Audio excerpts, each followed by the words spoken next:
That's ridiculous. I'm not doing that. It was the standard pressure he got every time he was even remotely near you, and this dance was no different.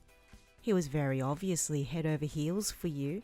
His friends knew that, but actually making a move was a whole other world to him. His friends tried time and time again to give him advice and set up situations where the two of you needed to be close, or he could ask you out for an actual date, but he backed out each time. This time, however, they tried to convince him to walk straight up and whisk you into a dance, which was definitely not happening. Come on! Denki whined. You're dressed up as this kick-ass gangster. They take whatever they want, now act like it. Just because I'm in this costume doesn't mean I can just walk up to them and literally sweep them away. But why can't you? Kirishima asked, watching you glance at them every now and again from across the room. I think they might be okay with that. You don't know that, Zero insisted, nervously rubbing his wrists. They could think I'm totally weird and get upset and never talk to me again. Ever. Dude, you gotta calm down.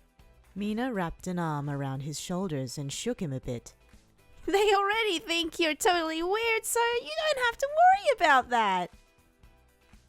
Ugh, he groaned, hiding his face behind his hands. You really aren't helping. Get over yourself, Bakugo snapped, widely gesturing to you across the room. They've been looking at you this entire time. They want you to go over there. Just grow a pair and go before I toss you over there myself. Zero waved his hands in front of him, quickly backing away from Bakugo and heading in your direction. I'm going, he reassured. I'll go. He swallowed hard and moved towards you. He could feel the joints in his body stiffen up as he found it increasingly hard to walk and shift as if he was a robot.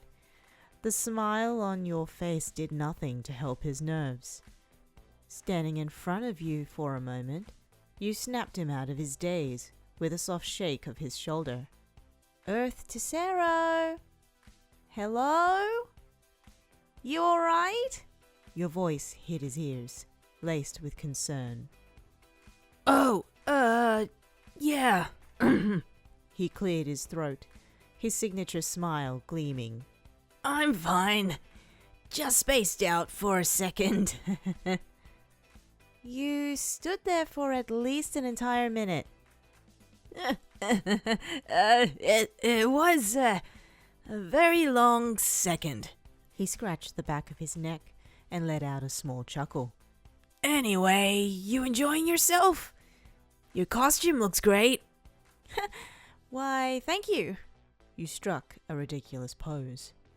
And yeah, I mean, this dance is alright.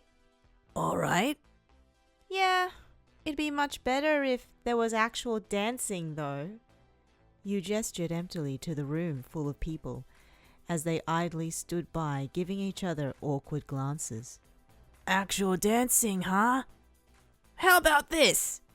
Zero swallowed his pride and his nerves, and started to dance ridiculously to gain a laugh from you.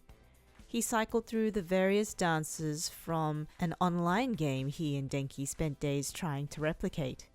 Yes, it was the right choice. Your laugh felt like music to his ears. Once he was done, his ears and face started to burn with a dull heat as he could feel eyes on him, none of them being yours. Your eyes were closed as your arm wrapped around your own stomach, the other one covering your mouth as your body racked with heavy laughter. Good, yes. That's what he wanted, to make you laugh. That was a great start. That's what he's good at.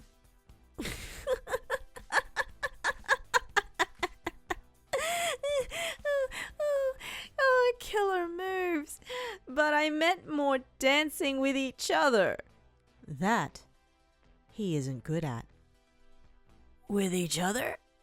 Yeah, kinda like this.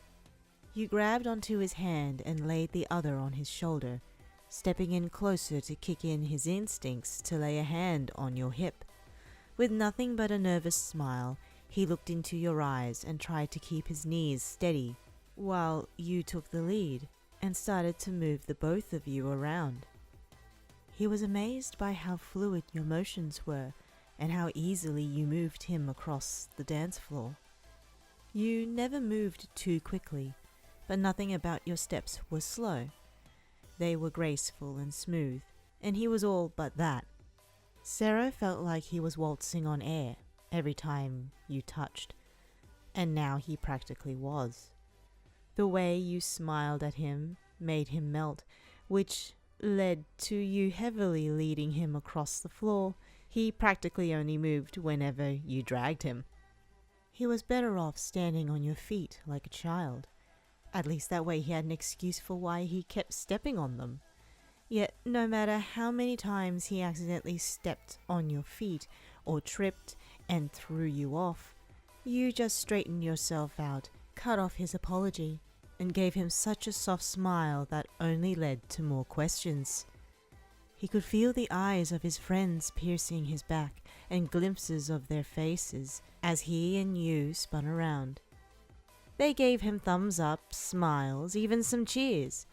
After mouthing a careful thank you, his skin burned a red heat as you nuzzled your face softly against his neck, the blush coming from both your actions and the kissy faces his friends now displayed. Someone certainly got whisked off their feet, but it wasn't the one his friends assumed it would be.